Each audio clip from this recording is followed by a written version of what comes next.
तो जिनको लगता है कि मेरे पास अभी पूरे 1 महीने हैं और मेरी पूरी स्टडी 1 महीने में हो जाएगी, in that point of time you are wrong. Today I am going to tell you which are the mistake जो आपको नहीं करनी चाहिए, क्योंकि आपके अब बस 1 मंथ एग्ज़ाम्स बचे हैं। तो स्टार्ट प्रिपेयरिंग योर सेल्फ। तो गलती नंबर 1 जो है वो ये नहीं करनी चाहिए कि आपको नेगेटिव थॉट्स आना स्टार्ट। देखो क्या होता है, मोस्टली एज ए स्टूडेंट्स मैंने भी ये फील किया है कि जब एग्ज़ाम पास में आता है तो हमारे माइंड में बहुत सारी नेगेटिविटी आ जाती है, जिसको लेके हम बहुत ही अनकॉन्फिडेंट हो जाते हैं कि हमसे नहीं हो पाएगा या 1 मंथ बाकी है। तो ऐसा बिल्कुल नहीं करना चाहिए। I am telling you from my experience कि जितनी पॉजिटिविटी आपके अंदर रहेगी आप अपने प्रिपरेशन को और अच्छी बना पाएंगे। तो पहली मिस्टेक ये है कि आपको बिल्कुल भी ऐसा नहीं करना चाहिए कि आपके अंदर नेगेटिविटी भरती जाए। एकदम अगर आपको लगता है कि ये मेरा दिमाग भटका रहा है या मुझे ये इरिटेट कर रहा है या मुझसे ये प्रॉब्लम हो रही है, आप उस इंसान के साथ, उस फ्रेंड्स का थोड़ा सा डिस्टेंस बना लो, उसके बाद आपके मौजा ही मौजा है। तो नेगेटिविटी से दूर रहिए, पॉजिटिविटी को अपनाइए। दूसरी मिस्टेक ये है कि आप क्या करते हैं, आप पढ़ते जाते हैं और प्रैक्टिस नहीं करते। तो सबसे बड़ी मिस्टेक ये है। Start solving PYQ। देखो इसमें 2 स्टूडेंट्स हैं। पहले स्टूडेंट्स वो हैं जिनकी प्रिपरेशन हो चुकी है, लेकिन वो अब टेक्स्ट बुक से ही रिवाइज करते जा रहे हैं। For that student PYQ solve करना स्टार्ट कर दीजिए। नंबर 2 इज़ जो वो बच्चे जिनकी प्रिपरेशन नहीं हुई है, तो उनको भी मैं यही सजेस्ट करूँगी कि पहले जो है जितना भी आपको कॉन्सेप्ट क्लैरिटी है, चाहे वो चैप्टर नंबर 1, चाहे अब इसको छोटा सा बताती हूँ मैं आपको।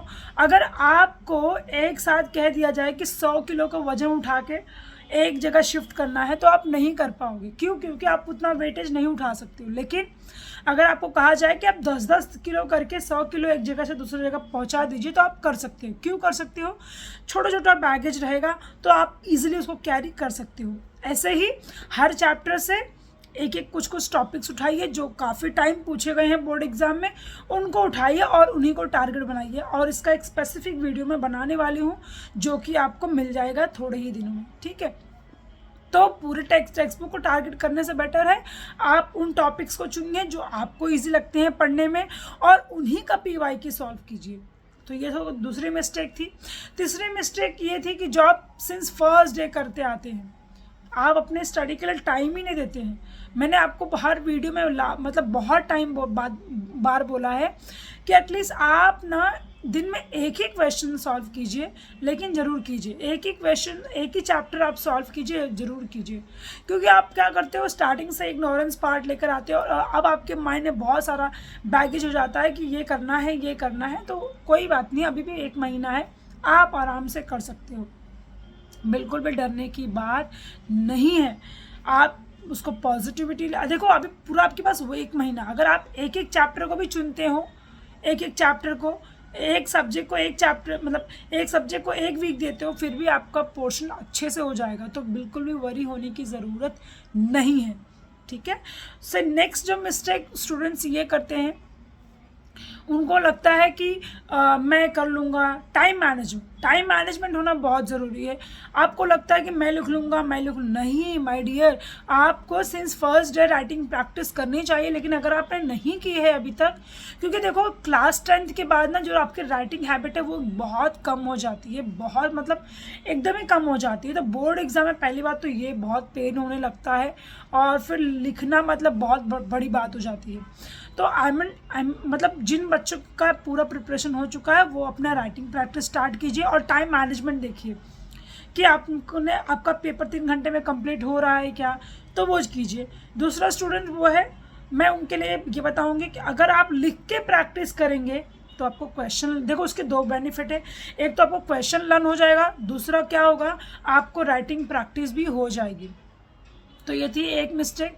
और एक कॉमन मिस्टेक जो सारे स्टूडेंट्स करते हैं और अभी भी कर रहे होंगे कि कल पढ़ूंगा, ऐसा, ये तो बिल्कुल माइंड से थॉट निकाल दीजिए।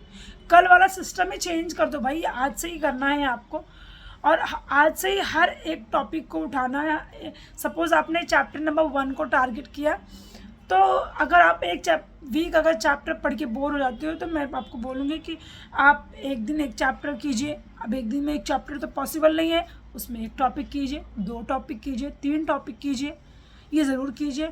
और जिन बच्चों का पढ़ के पूरा हो गया है, मैं तो उनको कहूँगी आप हर दिन एक चैप्टर कीजिए, क्योंकि आपका तो ऑलरेडी पढ़ चुके हो आप रिवीजन करना है। जितना आप रिवीजन अभी कर लोगे फिर से आपको रिवीजन का टाइम मिल जाएगा बोर्ड एग्ज़ाम तक। क्योंकि देखो स्टूडेंट, खाली पढ़ना तो मेन चीज़ नहीं है, बहुत सारी एक्टिविटीज़ होती हैं, बहुत सारी चीज़ें होती हैं आपके एग्ज़ाम में। आपको हॉल टिकट कलेक्ट करना पड़ता है, उसके दिन जाता है, आपका सेंटर कहाँ है वो दिन जाता है आपका। एक मैं स्पेसिफिक वीडियो बनाने वाली हूँ जहाँ पे मैं आपको कुछ प्रिकॉशंस बताऊँगी कि आपको बोर्ड एग्ज़ाम के टाइम पे क्या क्या प्रिकॉशंस लेने चाहिए। तो ये तो छोटे छोटे मिस्टेक जो सारे स्टूडेंट्स करते हैं और जो नहीं करना चाहिए, क्योंकि इन गलतियों की वजह से आप फेल हो सकते हो। फेल मतलब समझते हो, आप फेल हो सकते हो। तो मैं चाहती हूँ कि आप सब पॉजिटिविटी से भरे रहो, टाइम मैनेजमेंट करो, प्रैक्टिस करो, जितना उसके पढ़ाई करो। और अगर कोई डाउट या क्वेरी है तो हम तो हैं, व्हेन आई एम हियर, तो किस बात की टेंशन। तो कुछ भी आपको डाउट हो, क्वेरी हो, आप मुझे कमेंट बॉक्स से पूछ सकते हैं। मैंने थोड़ा सा लेट स्टार्ट किया है, बट जितना इकोनॉमिक्स, ओसीएम इकोनॉमिक्स का तो मैंने पूरा पढ़ा के प्लस उसका रिवीजन सीरीज़ भी डाला है। ओसीएम का भी रिवीजन सीरीज़ मैंने स्टार्ट किया है, चैप्टर नंबर 5 पहुँची हूँ, शायद बहुत जल्दी पूरा हो जाएगा। तो चलिए, चैनल पे बने रहिए, जब सब्सक्राइब कीजिए, जितना उसकी उतना ये इंपॉर्टेंट इन्फॉर्मेशन लोगों को शेयर कीजिए। और थैंक यू सो मच।